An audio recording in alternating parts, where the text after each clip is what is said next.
Oh, why, hello there. Hey, Kim, let's talk to this man again. It is such an interesting building we're here, standing Hello before here. again. I want to hear about the Fell building again, this electrical Sure. What's on your R&D mind? project. Because we had these tape encounters, what did the revolutionaries do with those advanced tape computers? Because we found one of these computers in the haunted part of the bureau. They used them for military communications, Aha. but also to write and send out press releases. The most notorious example being Le Décret de Mars. What was that? What's the Mars Decree? I mean the radio transmission sent out to news agencies and world governments by the newly created Commune of Revachol on the 7th of March in the year 02. A short-lived legislative foundation for a short-lived utopia. What happened to the utopia? It's a beautiful piece of text, actually. A singer-songwriter I know, Charette, called it a love poem to Revachol on her political concept album, Bon Baiser dans le Lind. You should read it. Every local library in Revachol stocks a copy of the decree. I tried to get Mikhail to memorize it. Tried to. Someone was much too interested in worms to be paying any attention. Good boy, good boy. Clinging to the past might do you good sometimes, but this is risky. How did these tape computers work? Did they work like radio computers? Actually, no one knows. No one even knows what a computer made entirely of tape would look like. But word has it, they were very elegant, exquisite, alien-looking turn-of-the-century hardware. He raises his finger, remembering something. Buckle up. 10 years ago, I did a little freelancing, I guess you could say. I was a special consultant for an exhibition at the Humpty Dumpty Dum Center in Vredefort, Oranje. It raised the same questions, and we had lengthy discussions with Paul Ockerman, who was head curator at the time. This was before the twins Keith and Guy Hughes joined the team, trying to... Wait, did he just say Wumpty Dumpty Dum Center? He did it. He said Wumpty Dumpty Dum Center, like it's the most natural thing in the world. He's also crazy. He might be. What the hell is a Wumpty Dumpty Dum Center? And who the hell are Keith and Guy Juiced? I mean, it sounds just like the crap our first suspect told us.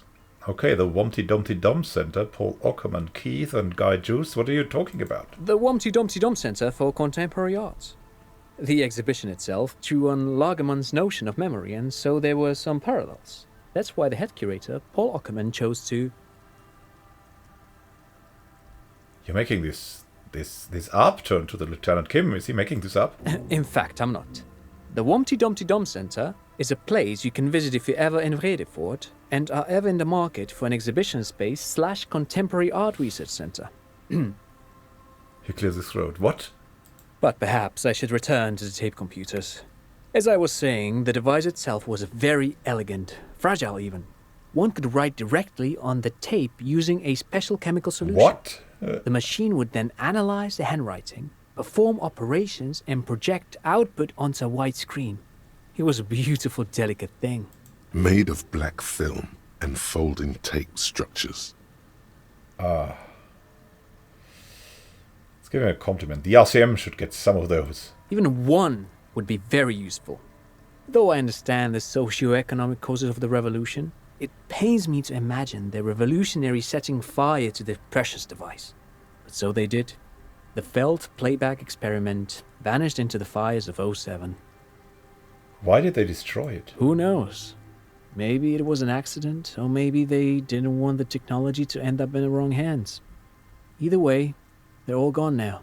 All 3 versions of the prototype. Nothing but debris and ashes remain inside that building. He takes a step back. The boardwalk creaks mournfully in the wind. Maybe we can find something there. And what happened to the engineers? They would be able to remanufacture that, right? The company. Oh, I'm afraid it didn't end well for the boys. But this story is a bit too dark for little Mikhail here. Now, if you were to ask about tape computers... He means that. The boys got shot by the communists. The boys were bourgeois. Yeah. Let's not tell that to Mikhail. Tape computers, right? Tape computers.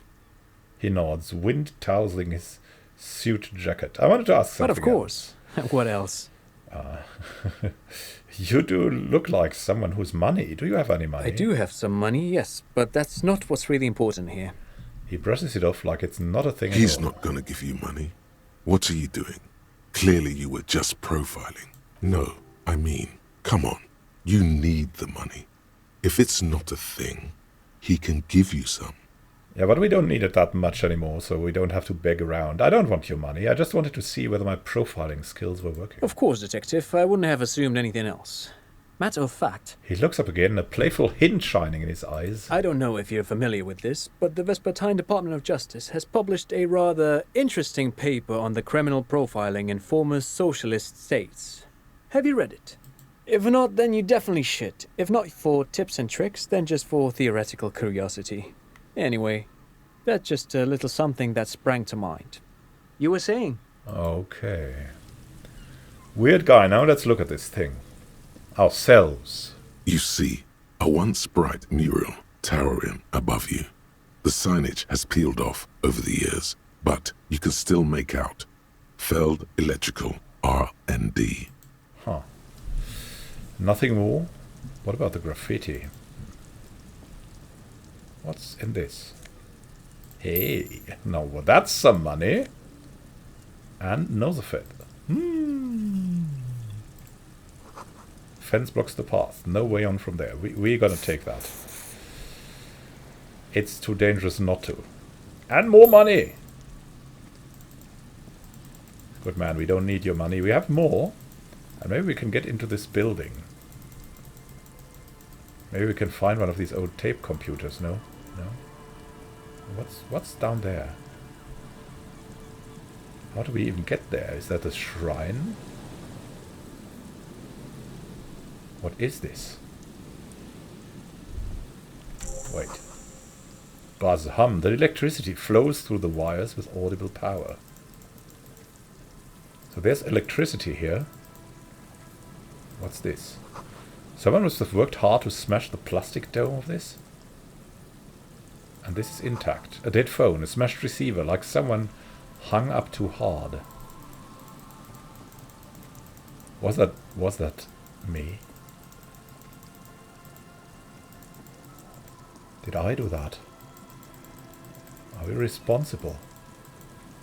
Am I Krasmazov?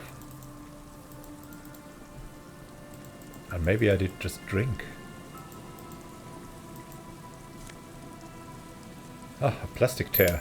Beautiful. What is all of this? Someone has left an unidentifiable article of clothing on this railing. It smells really bad. Is that one of our things? It's streaked with dried seagull shit and tangled with pieces of seaweed. A dangling arm suggests that there might be a jacket beneath the crust of filth. It's Tequila Sunsets. It seems likely that it was left in the surf until someone laid it out on this fence to dry out. Unfortunately, that just seems to have stiffened it into a shapeless mass. It's our jacket. Please tell me you're not taking that with you. It might be a clue. A clue? You think our suspect is a seagull who's been defecating on unsuspecting jacket? It could have been multiple seagulls. A poet could write a dozen verses and still not begin to capture the profound vexation in that sigh. You should still take it. A filthy. That's my jacket. I know it. Where's the jacket?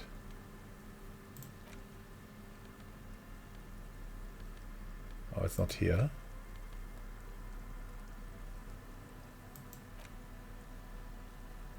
This filthy rag has been at the mercy of the elements for quite some time. It's streaked with seagull shit and abnormally stiff from God knows what natural processes. You can't even tell what brand it is. And we've known from before that we were coming out covered in seaweeds and shit, looking like a sea monster. And I think this is our jacket. As you hold it in your hands, it makes an uncomfortable crunching sound. Man, how did this jacket get so It's disgusting? a sordid, filthy tale, not for the weak. Are you sure you can stomach it? Yeah. Good choice. What? Not? No, The no, no. less you think about the jacket, I the wanted to better. think about it. It was just a slip of the mind. Or the mouse.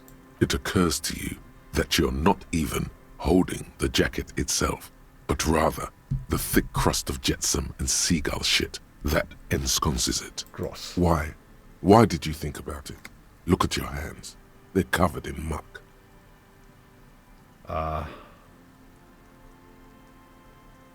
No, we don't want to wipe our pants with this. Flick the hand. Now you're just flicking that shit everywhere. This is a disaster. You'll never get the smell out. I want to interact with As that you again. hold it in your hands, there is no why. Let's just put it away. Okay. It's beyond saving, but it's our jacket. I know it. A makeshift roof. Vagrants have tried to make the boardwalk habitable. A tarp will keep out neither rain nor snow nor wind. We have found something here. Postcard. Kuro 33. Let's take that thing. Where's the postcard? This one has hell written on its back. It could not be further from the truth. It's the boom years, and Couron, the nicest district in Revochol West, is enjoying a sun-drenched day. Tall and handsome buildings rise from the riverside. Steel, iron, and yellow limestone. With cloud shadows sliding on the facades.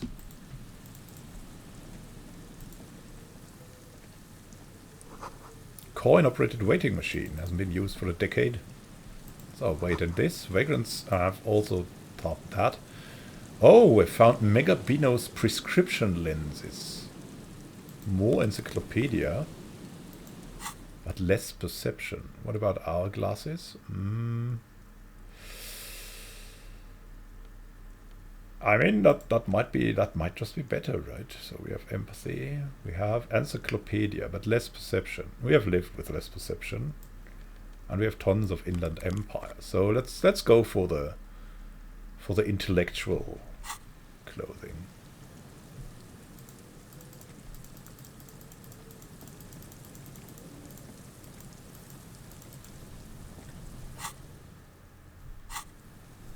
And we have no map anymore.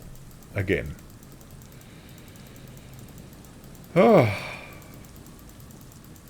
Whatever. Maybe it will come back to us. One day. Like here, for example. So we're here at the Martinez waterfront, right? No, we're here at the fisherman shacks. And if we go further, we might go to the church. The abandoned church. And also where this stream comes from. Maybe from a pipe. There's more things here. What is that? Tiny cages, carefully constructed. And you? Here we go. Nice and easy. Ah, No Modell! way out, little guys. Not out of this gem. There's a cylinder on the ground in which the man is arranging some netting. It looks like some kind of trap. He notices you. Who's there? Oh, the police. Hello, officers. Is that the police? Why are the police here? The crypto-fascist. Don't worry, Gary. I'll handle it. You must be Morel, the cryptozoologist. To what do I owe the pleasure? That's sarcasm. He takes no pleasure from your appearance. Lena sent me. She's been really worried about you and is waiting for you to get back. Of course. Thank you for passing along the message. That damn water lock is broken, and we can't go all the way around the 881. The 881 is a raised motorway that separates Martinez from Jamrock. The labyrinth of streets underneath it makes it difficult to pass, not like walking over a nice water lock. Let's withhold maybe our bit of the story. It's fixed. The waterlock's been fixed. It was fine when I crossed it. Oh, good. We should really be getting back. Gary could use a hot shower and a warm bed. Did he say we can go back now? Yes, Gary! We can go soon! If you see Lena, Tell her I won't be long. Sir, your wife is waiting for you. I just have to do one more round. See if the phasmid has taken the bait. Then we're going. Oh, the phasmid. Tell me about this phasmid you're looking for. Well, first of all, it's damn difficult to find, which is why we've been knee-deep in the reeds laying traps for it. Why are you interested in this stick bug? It doesn't seem to be as colourful as some of the other cryptids I've heard about. Typical rookie assumption. Insects are much more sophisticated creatures than those unversed in zoology give them credit for. Even simply catching a glimpse of the Insulindian phasmid would be the apex of of any cryptozoologist's career. But to study it and its defences, find out how it stayed hidden so long. He shakes his head. And what makes it so difficult to find? Good question. Being a phasmid of the order Phantasmodea, a ghost insect, it disguises itself as plant matter. In this case, the reeds. Awful lot of reeds around, aren't there? Yeah, that's the ideal place to hide as a reed. And I suspect it may have also developed other specialised techniques to protect itself from predators, or scientists, in our present case. Wow, how big is it? I'm expecting it to be quite giant. One known species of phasmid, called the Megaphasmodea zoensis, is about the size of a grown man's forearm. So, He leaves the conclusion up to you. And what sorts of specialized techniques is the phasmid using to hide itself? it's my hypothesis that it has evolved certain electrochemical defences that allow it to interfere with animal perception, impeding pattern recognition, confusing the visual cortex. But I cannot describe how these defences work, much less how they evolved, without studying a live specimen. Yes, it makes perfect sense. You're beginning to suspect there's something paranatural about this phasmid. A ghost insect, he said? These people are looking for a ghost. Ghost insect? So you're ghost hunters? No, that is precisely what we're not. We are zoological specialists, looking for an extant species of phasmid. What have you discovered so far, man? Very little, I'm sorry to say.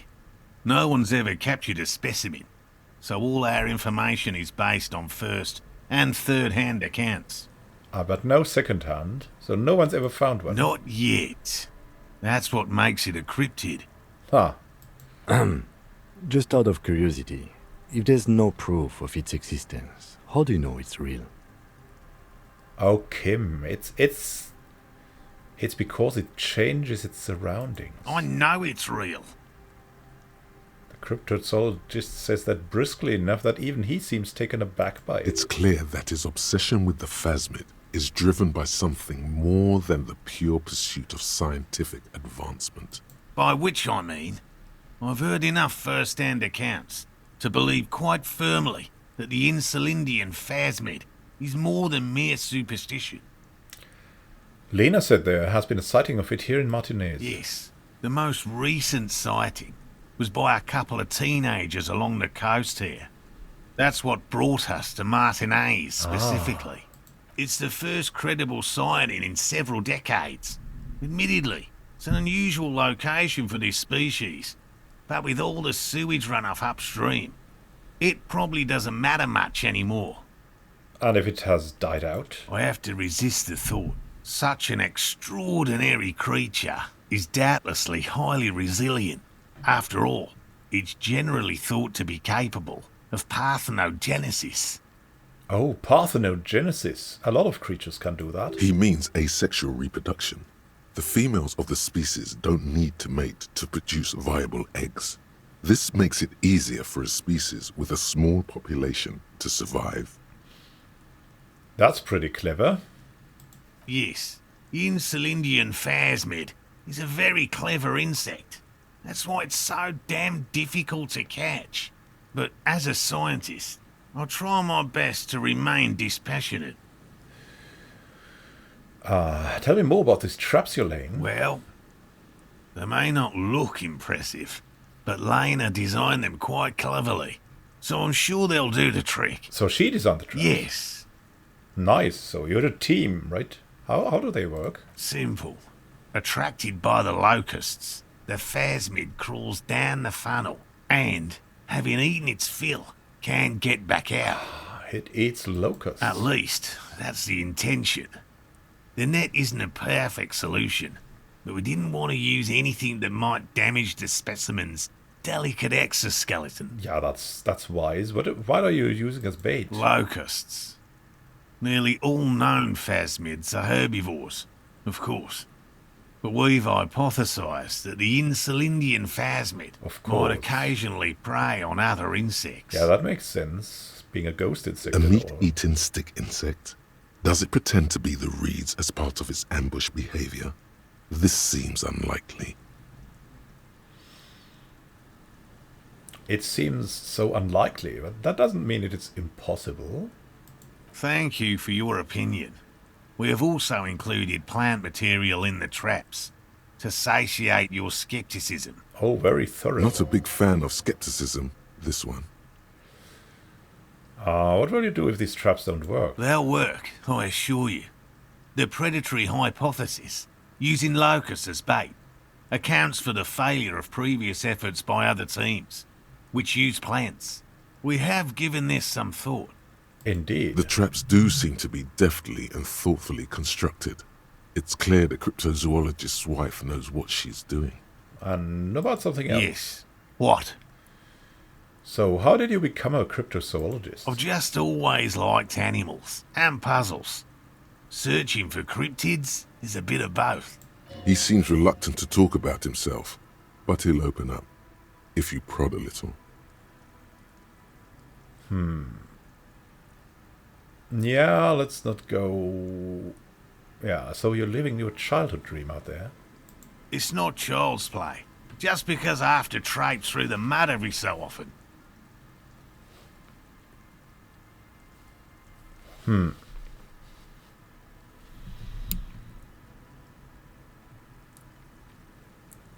Why not just be a zoologist? Drill animals or puzzle... Yeah, that's... Nah. Have you ever discovered a cryptid? No. Very few cryptids are ever discovered, and not for a lack of trying.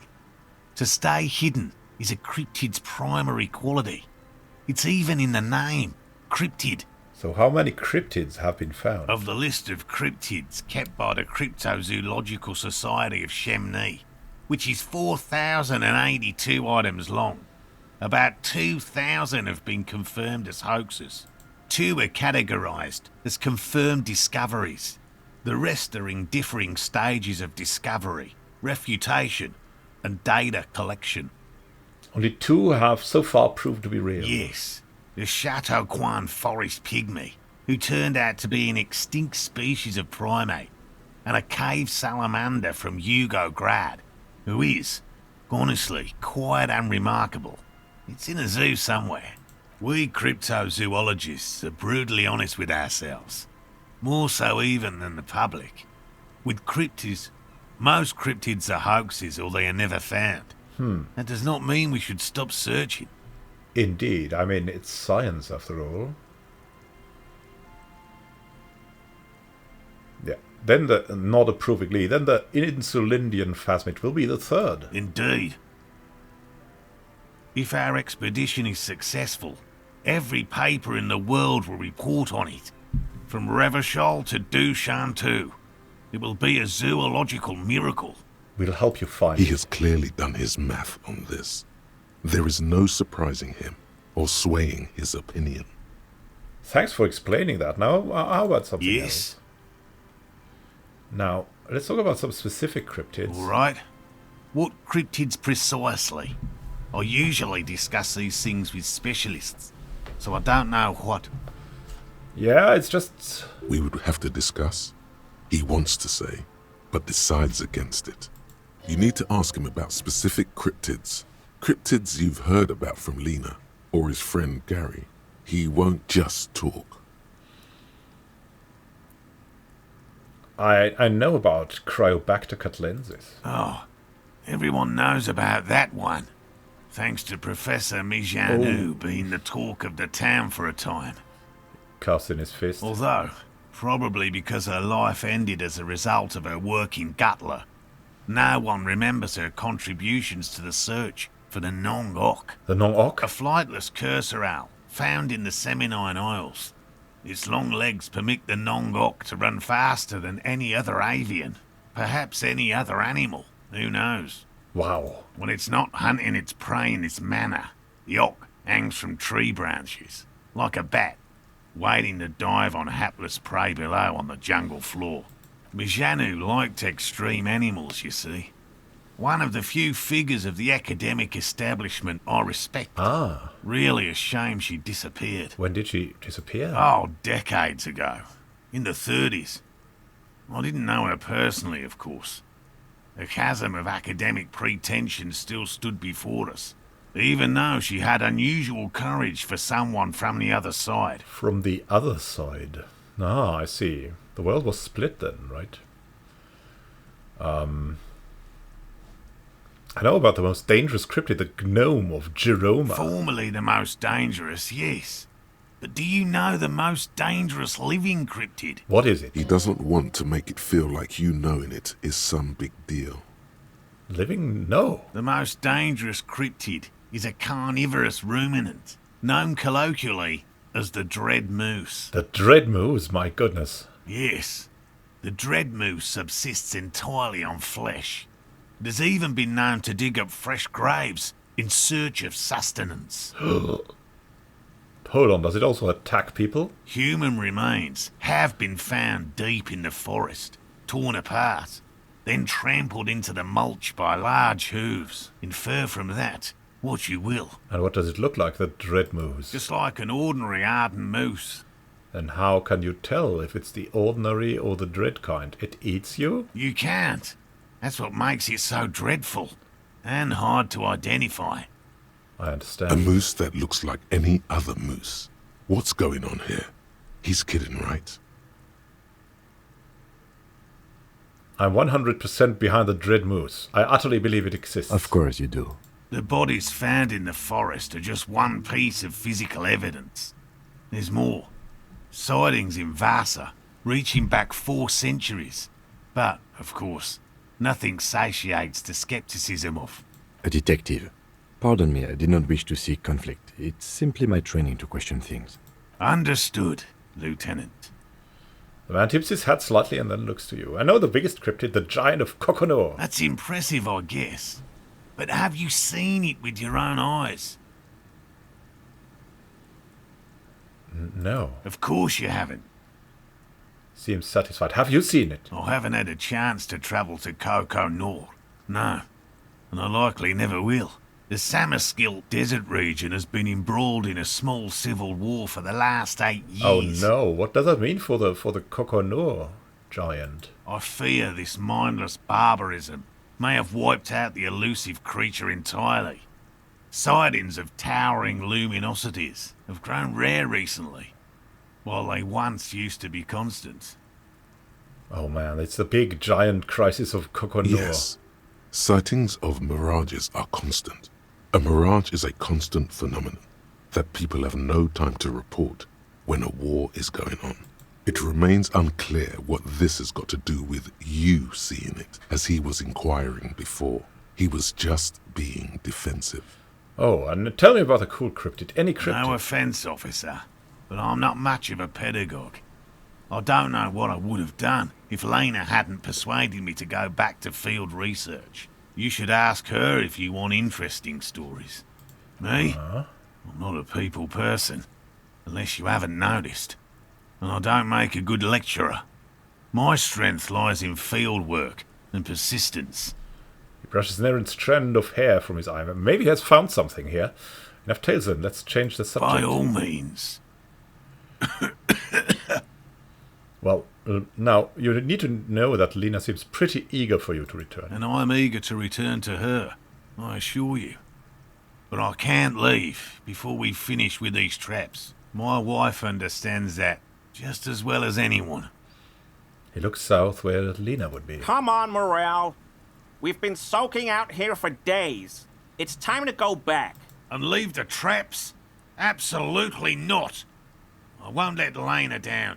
Come on, she wants us back. I'm soaked up to my nuts over here. We'll both catch reed crabs if we don't dry out soon. Won't let Lena down? Sounds like the cryptozoologist's wife shares a special connection to the Phasmid somehow. I didn't know the Phasmid was so important to Lena. Of course it's important to her. She's seen it. A verified sighting, on record. One of only 4 this century, and it's hers. Really, she sighted it? She didn't tell me that. Yes, that's how we first came to know one another, in fact. But that's her story to tell, not mine. Needless to say, you must ask her about the mysterious Phasmid. Suffice to say, it's long been our dream to find proof of the Insulindian Phasmid together. I can't abandon course now. Oh my goodness. He might be ill. He might be deadly ill. It could be the last thing they do together. I understand. I don't give up on things either. Good. A good quality to have. Both for a police officer and an experimental zoologist. I could go for some trap setting.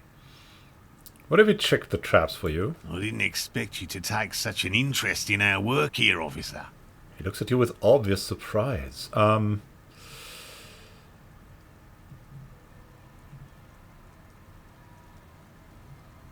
Cryptozoology and detective work are very similar. Yes, indeed.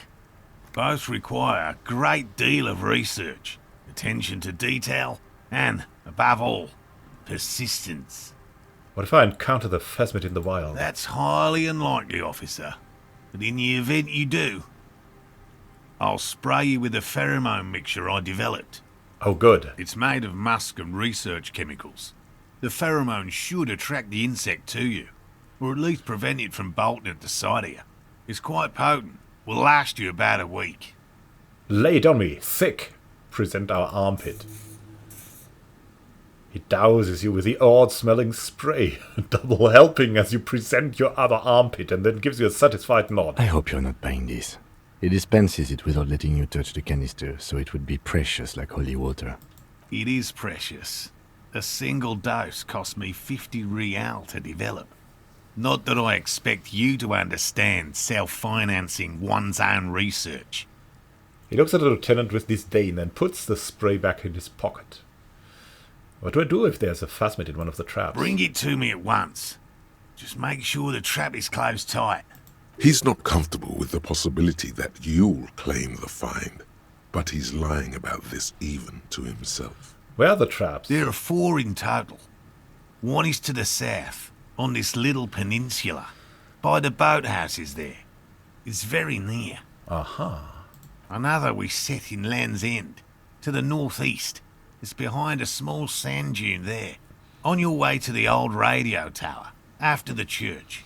Interesting. The third is set near the canal, where you crossed, by a concrete slab.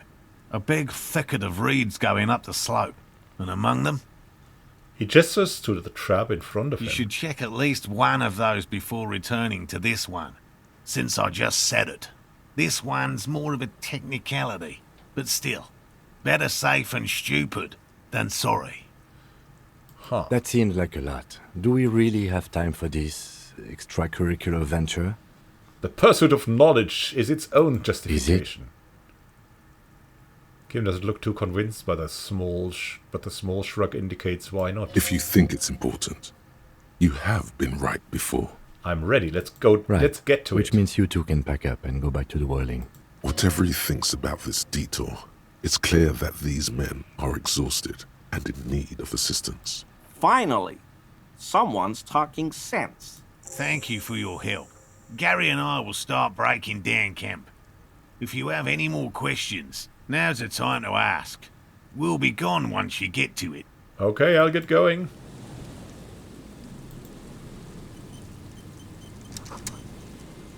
soggy logs smell of ignition fluids. Still, they won't light up. What's this here? These heavy military blockades are riddled with bullet holes crumbling. Let's talk to that guy again, who is Hello, intervened. I'm Gary. Very generous of you to help us out, officer.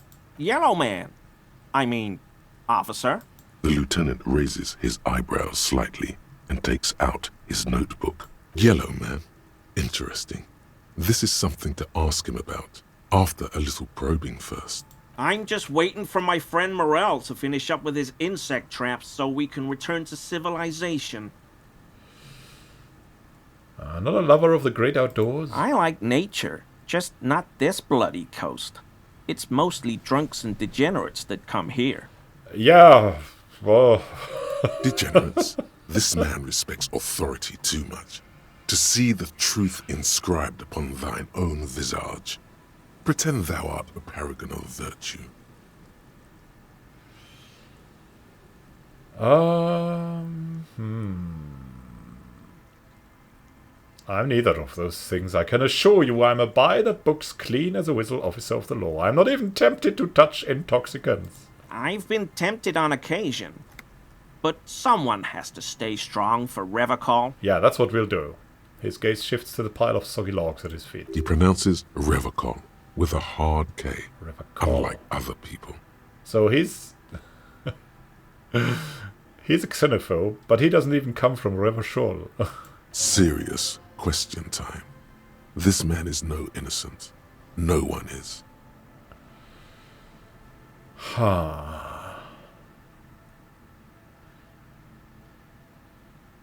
You were surprised to see my colleague, Lieutenant Kitsuragi. Not many Sealites here, or anywhere, other than Sail. I meant no offense, truly.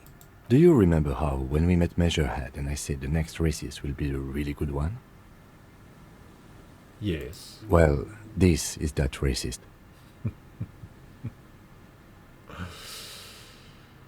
Come on. That's not good. He's nothing compared to Measure. No, that's... Yes, our lucky racist. Hey, man, all I meant was there are not many Sealites around here. I'm just stating a fact. Yeah, you should know that the lieutenant is a native of Revachol. Oh, yes. Of course he is. I was just speaking about his connections. Let's change the subject, okay? Okay, let's... You said Revachol. I like to pronounce it the hard way. The old way. The Vespertine way. He nods solemnly. He winks at you, trying to relay some hidden message, inviting you to mispronounce it too, perhaps. It's odd. It's a secret rite. A very fringe nationalist handshake, probably. Okay.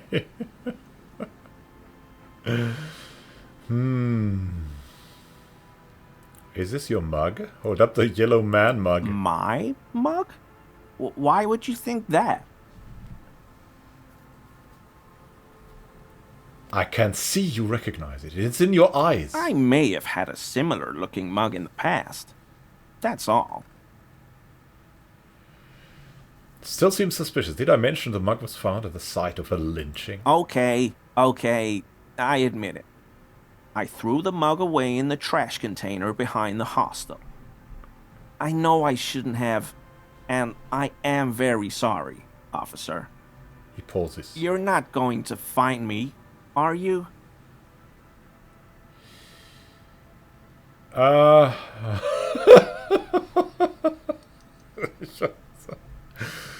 This is our chance to become rich. How much does this man have? No, look at him. Nah, he's worth 20. Or maybe he's 100?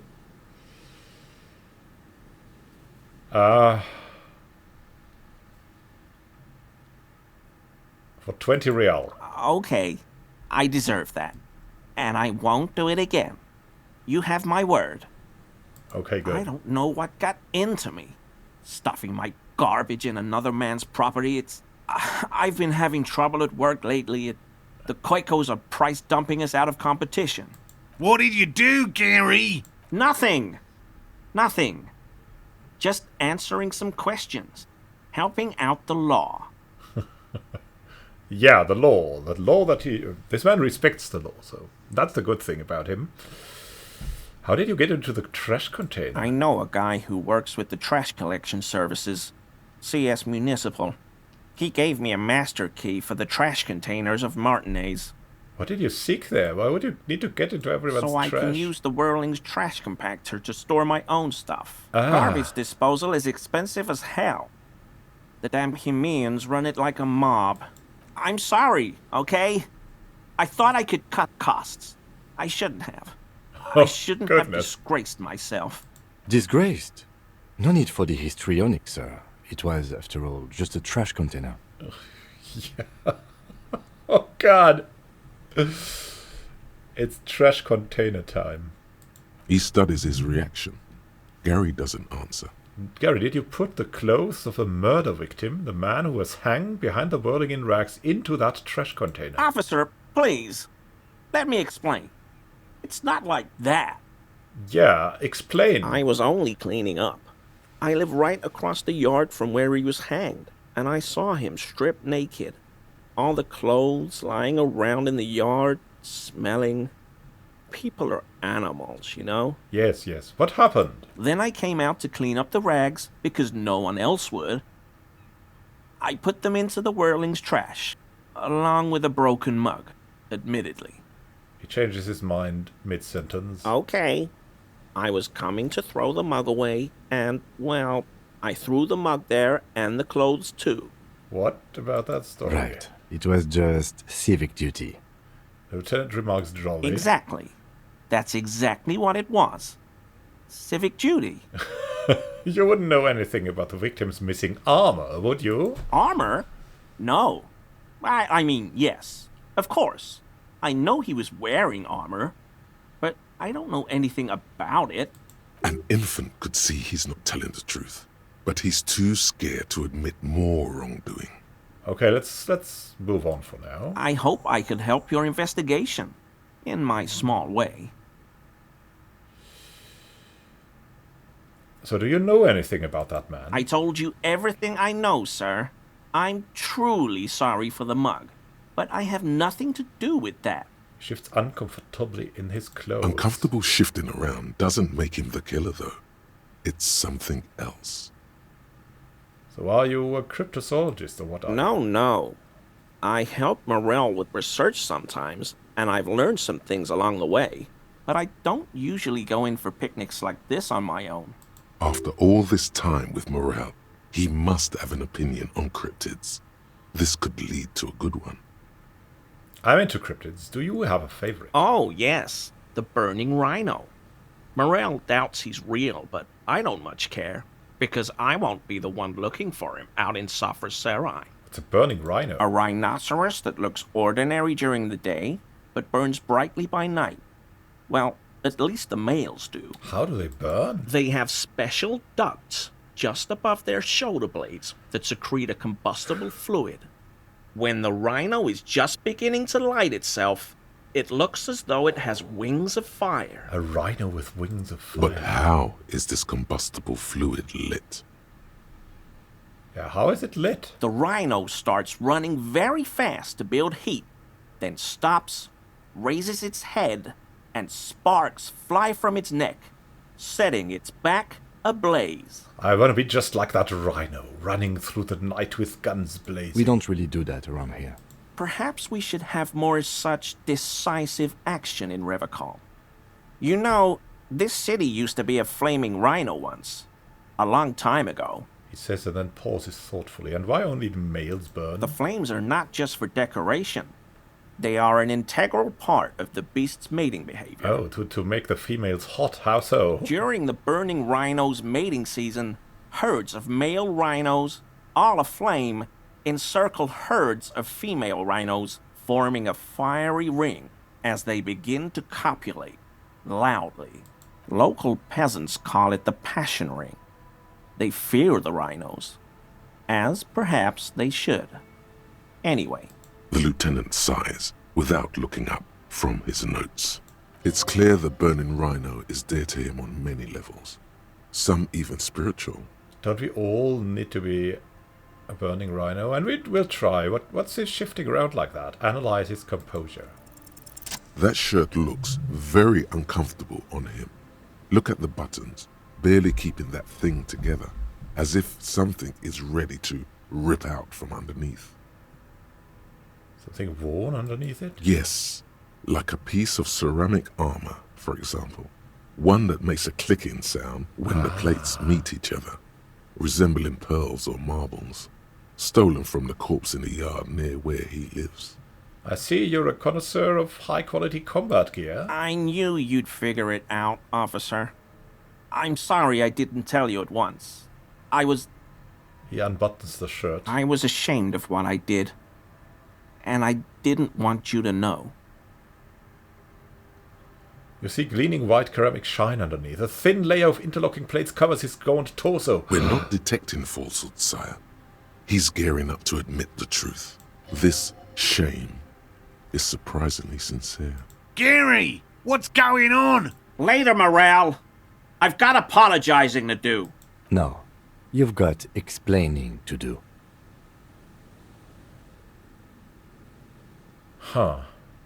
Why did you really put those clothes in the trash? Everyone was picking those pieces off him, and I was watching them do it. And they'd scattered his clothes all over the yard. Everything was smelling. He looks at his feet. So I went there to take out the trash and started cleaning up. All those rags on the ground, him swinging up there, and I had a lapse of honor, sir. I thought, he's a foreigner. They all say he wasn't from here. Only the cuirass was left. So I stripped it off him. It was early in the morning. No one saw me. I took it with me. It was a mistake. Had I known it'd give you guys trouble, I wouldn't have... Fuck.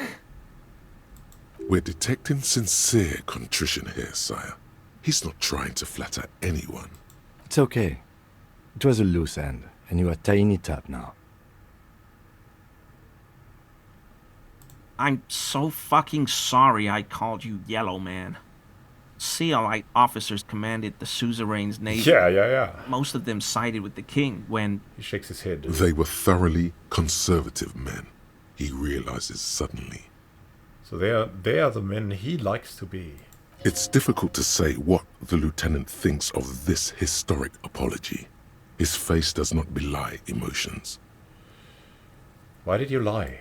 Because I was weak. I should have told you the moment I saw you. But... The hell, Gary? You in trouble? I'll explain later. He doesn't muster up the strength to yell. So give me that armor. He sighs again, hangs his head, and unbuttons his shirt fully. A cuirass that matches the dead man's boots comes into view. Soon it is in your hands, smelling of his sweat, but so light to hold, like a bag of cotton. Do you know who killed the hanged man? I always thought it was the Union. Some Union hardasses lynched him because of the strike. But almost everyone in town knows that. I wish I could tell you more. He shakes his head. This is all he knows. We done here, Curry? Yes, absolutely. I will never do anything like this again. He looks around relieved of some burden, his mouth still quivering. Well, thank you for your cooperation. So many things to do. So many things to do.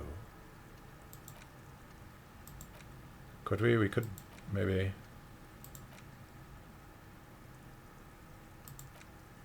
We could unlock something here. Like the Wompty Dumpty Dum Center. Or Masovian socio-economics.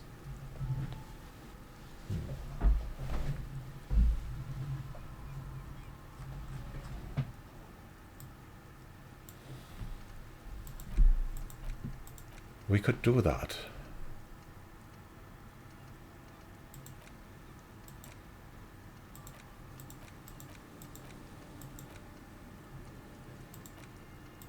The Jam Rock Shuffle? The fair weather.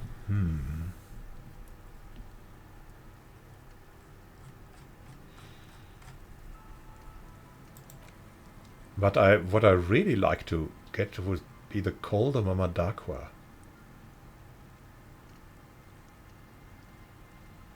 The mysterious colder Mamadakwa.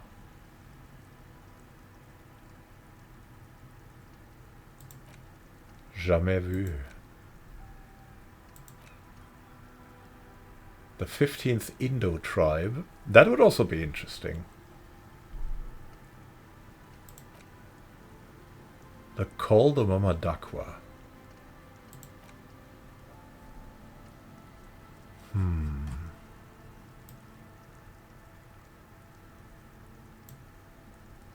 Guillaume le Million.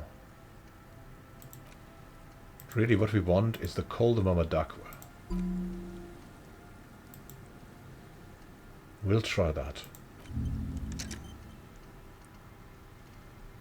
It will all come together.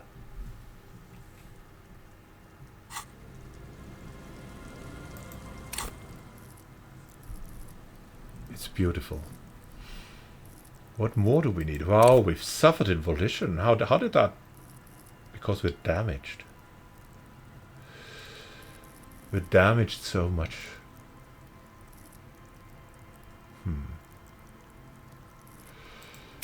Maybe we should increase our pain threshold. But we cannot do that.